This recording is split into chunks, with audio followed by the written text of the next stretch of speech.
Assalamualaikum warahmatullahi wabarakatuh. Perkenalkan kami dari kelompok 6. Di sini kami akan membahas atau mempresentasikan tentang manajemen tenaga pendidik dan kependidikan. Perkenalkan anggota kami yang pertama yaitu Evi Sulistiani, Situl Halimah, dan saya sendiri Sahrina Madani. Oke, di sini saya akan mempresentasikan sebagian kecil dari manajemen tenaga pendidikan dan kependidikan.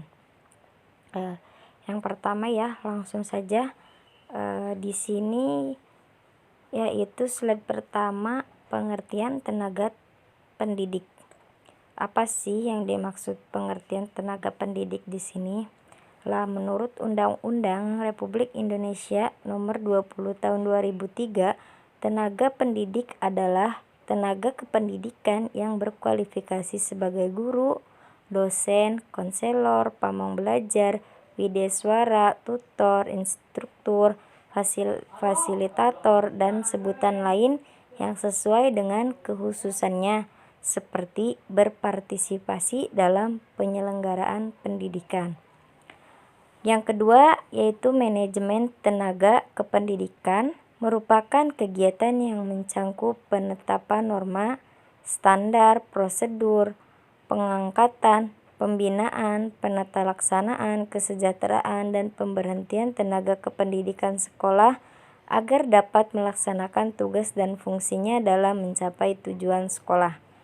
Kemudian yang ketiga, manajemen tenaga kependidikan atau manajemen personalia pendidikan bertujuan untuk mendayagunakan tenaga kependidikan secara efektif dan efisien untuk mencapai hasil yang optimal, namun tetap dalam kondisi yang menyenangkan.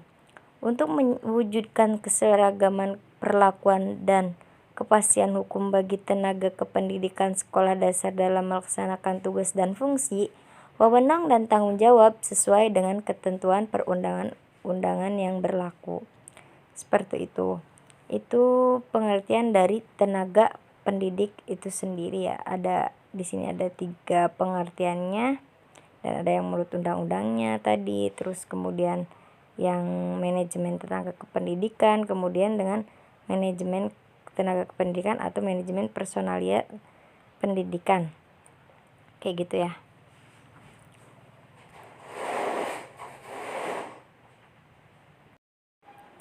Oke, sekarang kita lanjut ke jenis-jenis tenaga pendidikan ya.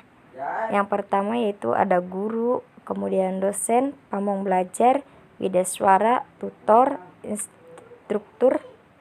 Maaf ya, di sini tulisannya agak typo. Kemudian yang terakhir itu adalah fasilitator. Seperti itu. Oke.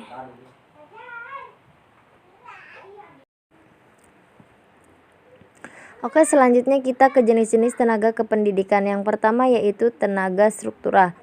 Apa sih yang dimaksud tenaga struktural di sini? Yaitu merupakan tenaga kependidikan yang menempati jabatan-jabatan eksekutif umum, yaitu pemimpin yang bertanggung jawab baik langsung maupun tidak langsung atas satuan pendidikan.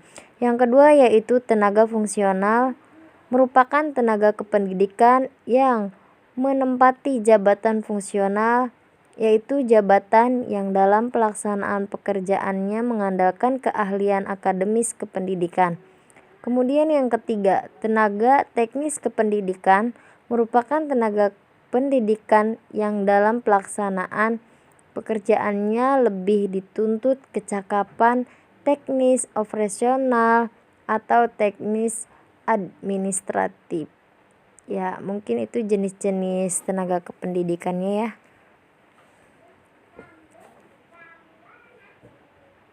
Nah, selanjutnya saya akan membahas tentang pengadaan dan pengangkatan tenaga pendidik dan kependidikan. Nah, yang pertama, pengadaan tenaga kependidikan. Di sini ada beberapa prinsip yang perlu diperhatikan dalam pengadaan tenaga pendidikan, yaitu adalah formasi. Formasi ini benar-benar diperlukan tambahan tenaga edukatif Terus yang kedua, mengacu pada analisis jabatan yang telah disusun agar sesuai dengan kualifikasi maupun syarat yang ditentukan. Nah, yang ketiga, prinsip the right man of the right place, yaitu kesesuaian tugas dengan kemampuan yang dimiliki pegawai. Nah, kemudian selanjutnya itu pengangkatan dan penetapan tenaga pendidikan. Nah, di sini penempatan dan penugasan berkaitan erat dengan pengangkatan seseorang dalam suatu kedudukan dan jabatan tertentu. Pengangkatan dan penempatan tenaga pendidikan yang bukan tenaga pendidik pada satuan pendidikan diselenggarakan oleh pemerintah, dilakukan oleh menteri-menteri lain atau pemimpin lembaga pemerintah non-departemen dengan memperhatikan keseimbangan antara penempatan dan kebutuhan serta peraturan perundang-undangan yang berlaku bagi pegawai negeri. Nah, untuk dapat diangkat sebagai tenaga pendidik, calon tenaga pendidik yang bersangkutan selain memiliki kualifikasi sebagai tenaga pengajar, harus pula memenuhi persyaratan berikut. Yang pertama yaitu sehat jasmani dan rohani yang dinyatakan dengan tanda bukti dari yang berwenang yang meliputi yang contohnya tidak menderita penyakit menahun atau kronis dan atau yang menular, terus tidak memiliki cacat tubuh yang dapat menghambat pelaksanaan tugas sebagai tenaga pendidik, kemudian tidak menderita kelainan mental. Kemudian untuk yang kedua yaitu berkepribadian yang meliputi beriman dan bertakwa kepada Tuhan Yang Maha Esa dan berkepribadian Pancasila. Nah, selanjutnya saya akan membahas tentang pengembangan profesional tenaga pendidik dan kependidikan. Yang pertama yaitu pengembangan profesional tenaga pendidik. Profesi pendidik merupakan profesi yang sangat penting dalam kehidupan suatu bangsa. Hal ini tidak lain karena posisi pendidikan yang sangat penting dalam konteks kehidupan bangsa. Pendidik merupakan unsur dominan dalam suatu proses pendidikan, sehingga kualitas pendidikan banyak ditentukan oleh kualitas pendidik dalam menjalankan peran dan tugasnya di masyarakat. Dengan mengingat hal tersebut, maka jelas bahwa upaya-upaya untuk mengembangkan profesi pendidik atau guru menjadi suatu syarat mutlak bagi kemajuan suatu bangsa, meningkatnya kualitas pendidik, dan akan mendorong pada peningkatan kualitas pendidik baik proses maupun hasilnya. Nah, sedangkan pengembangan tenaga kependidikan merupakan usaha mendayagunakan, memajukan, dan meningkatkan aktivitas kerja setiap tenaga kependidikan yang ada di seluruh tingkatan manajemen organisasi dan jenjang pendidikan. Tujuan dari kegiatan pembinaan ini adalah tumbuhnya kemampuan setiap tenaga kependidikan yang meliputi pertumbuhan keilmuan, wawasan berpikir, sikap terhadap pekerjaan, dan keterampilan dalam pelaksanaan tugas sehari-hari sehingga produktivitas kerja dapat ditingkatkan. Nah, di dalam pengembangan profesional tenaga pendidik dan kependidikan ada 5 poin yang harus kita perhatikan. Yang pertama yaitu pengembangan profesional tenaga pendidik dan kependidikan. Nah, dalam konteks dewasa ini nampak kecenderungan makin menguatnya upaya pemerintah untuk terus mengembangkan profesi pendidik sebagai profesi yang kuat dan dihormati sejajar dengan profesi lainnya yang sudah lama berkembang. Hal ini terlihat dari lahirnya Undang-Undang Nomor 14 Tahun 2005 tentang guru dan dosen. Undang-undang ini jelas menggambarkan bagaimana pemerintah mencoba mengembangkan profesi pendidik melalui perlindungan hukum dengan standar tertentu yang diharapkan dapat mendorong pengembangan profesi pendidik. Nah, yang kedua yaitu strategi pengembangan profesi pendidik atau guru. Mengembangkan profesi tenaga pendidik bukan sesuatu hal yang mudah. Hal ini disebabkan banyak faktor yang dapat mempengaruhinya, yaitu salah satunya faktor birokrasi, khususnya birokrasi pendidikan. Sering tidak atau kurang mendukung bagi terciptanya suasana yang kondusif untuk pengembangan profesi tenaga pendidik. Terus yang ketiga yaitu pengembangan profesi tenaga pendidik dan arah perkembangan pendidikan di Indonesia. Banyak pakar yang menyatakan bahwa pendidikan di Indonesia masih rendah dan ketinggalan. Banyak faktor penyebabnya, dari mulai masalah anggaran pendidikan yang kecil, sistem pendidikan masih perlu diperbaiki, sosial budaya masyarakat, serta hambatan dalam implementasi kebijakan Namun yang jelas ini menunjukkan bahwa masih diperlukannya kerja keras dalam membangun pendidikan di Indonesia guna mengejar ketertinggalannya dari negara lain. Nah, kemudian yang keempat, pengembangan profesi tenaga pendidik berbasis kemandirian dan marketing. Nah, pengembangan profesi ini sangat penting dan strategis dalam meningkatkan kualitas pendidikan serta arah pendidikan. Untuk itu, pengembangannya perlu didasarkan pada kemandirian dan marketing. Kemandirian yang dimaksudkan agar dapat tumbuh kepercayaan diri pada tenaga pendidik atas kemampuan serta peranannya yang penting dalam pembangunan bangsa, sedangkan marketing dimaksudkan agar tenaga pendidik dapat menawarkan ide-idenya dengan tepat sehingga dapat diterima oleh masyarakat, khususnya peserta didik. Nah, yang terakhir atau yang kelima, yaitu pengembangan profesi tenaga pendidik dan mendorong inovasi. Pengembangan profesi tenaga pendidik pada dasarnya hanya akan berhasil dengan baik apabila dampaknya agar dapat menumbuhkan sikap inovatif. Untuk itu, menurut Prof. Idoci, diperlukan 7 pelajar guna mendorong tenaga pendidik bersikap inovatif serta dapat dan mau melakukan inovasi.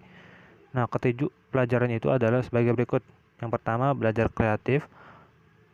Terus belajar seperti kupu-kupu, belajar keindahan dunia dan indahnya jadi pendidik. Kemudian belajar mulai dari yang sederhana dan konkret, belajar rotasi kehidupan, belajar koordinasi dengan orang profesional, belajar keluar dengan kesatuan pikiran. Itu menurut Suhar Saputra, Dr. Uhar pada tahun 2012. Selanjutnya, ada pemberhentian tenaga pendidik dan kependidikan. Pemberhentian tenaga kependidikan merupakan proses yang membuat seseorang tenaga kependidikan tidak dapat lagi melaksanakan tugas pekerjaan atau fungsi jabatannya, baik untuk sementara waktu maupun untuk selama-lamanya. Dalam pemberhentian tenaga kependidikan dapat dilakukan karena sebab lain diantaranya sebagai berikut. Pertama, pemberhentian atas permintaan sendiri. Kedua, pemberhentian karena mencapai batas usia pensiun.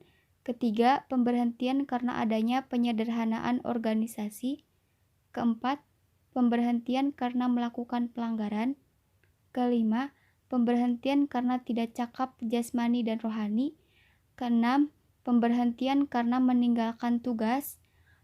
Ketujuh, pemberhentian karena meninggal dunia atau hilang. Selanjutnya, untuk slide terakhir, ada tugas tenaga pendidik dan kependidikan. Yang pertama, tugas tenaga pendidik atau guru. Guru adalah pendidik profesional dengan tugas utama mendidik, mengajar, membimbing, mengarahkan, melatih, menilai, dan mengevaluasi pada pendidikan usia dini, jalur pendidikan formal, pendidikan dasar, dan pendidikan menengah. Sedangkan jika guru sebagai pengelola program, maka akan membantu secara aktif dalam menjalin hubungan kerjasama antara sekolah dan masyarakat. Kedua, membantu pengelolaan dan pengembangan program sekolah. Guru sebagai pengembang program dapat membantu pengembangan program pendidikan sekolah dan hubungan kerjasama intrasekolah. Ketiga, mengembangkan keprofesionalan. Guru sebagai tenaga profesional dapat melakukan upaya-upaya untuk meningkatkan kemampuan profesional. Ada beberapa tugas dan fungsi guru yang dirumuskan oleh P2TK, Direktorat Jenderal Pendidikan Tinggi Departemen Pendidikan Nasional, yang harus dilakukan oleh guru sebagai pekerja profesional. Yang kedua, tugas tenaga kependidikan. Pasal 39 ayat 1 Undang-Undang Sistem Pendidikan Nasional Nomor 20 Tahun 2003 menjelaskan bahwa tugas tenaga kependidikan itu adalah melaksanakan administrasi, pengelolaan, pengembangan, pengawasan, dan pelayanan teknis untuk menunjang proses pendidikan pada satuan pendidikan. Jabatan tenaga kependidikan di sekolah. Yang pertama, kepala sekolah bertugas bertanggung jawab untuk keseluruhan kegiatan penyelenggaraan pendidikan di sekolahnya, baik ke dalam maupun keluar. Yang kedua, wakil kepala sekolah bagian urusan kurikulum. Bertugas bertanggung jawab membantu kepala sekolah dalam penyelenggaraan kegiatan-kegiatan yang berkaitan langsung dengan pelaksanaan kurikulum dan proses belajar mengajar. Yang ketiga, wakil kepala sekolah bagian urusan kesiswaan. Nah, ini bertugas untuk bertanggung jawab membantu kepala sekolah dalam penyelenggaraan kegiatan kesiswaan dan ekstrakurikuler. Yang keempat, wakil kepala sekolah bagian urusan sarana dan prasarana. Ini bertugas untuk bertanggung jawab atas kegiatan investasi pendayagunaan dan pemeliharaan sarana dan prasarana serta keuangan sekolah. Yang kelima, wakil kepala sekolah bagian urusan pelayanan khusus. Ini bertanggung jawab untuk membantu kepala sekolah dalam penyelenggaraan pelayanan-pelayanan khusus seperti hubungan masyarakat, bimbingan dan penyuluhan, usaha kesehatan sekolah, dan perpustakaan sekolah. Yang keenam, pengembangan kurikulum dan teknologi pendidikan. Yang bertugas bertanggung jawab atas penyelenggaraan program-program pengembangan kurikulum dan pengembangan alat bantu pengajaran. Yang ketujuh, pengembangan tes, bertugas bertanggung jawab atas program-program pengembangan alat pengukur dan evaluasi kegiatan-kegiatan belajar dan kepribadian peserta didik. Yang kedelapan, pustakawan, bertugas untuk bertanggung jawab atas penyelenggaraan program kegiatan pengelolaan perpustakaan sekolah. Dan yang kesembilan, laboran, bertugas bertanggung jawab atas penyelenggaraan program kegiatan pengelolaan laboratorium di sekolah. Sekian presentasi dari kami, kurang dan lebihnya mohon maaf. Wabillahi taufiq wal hidayah. Wassalamualaikum warahmatullahi wabarakatuh.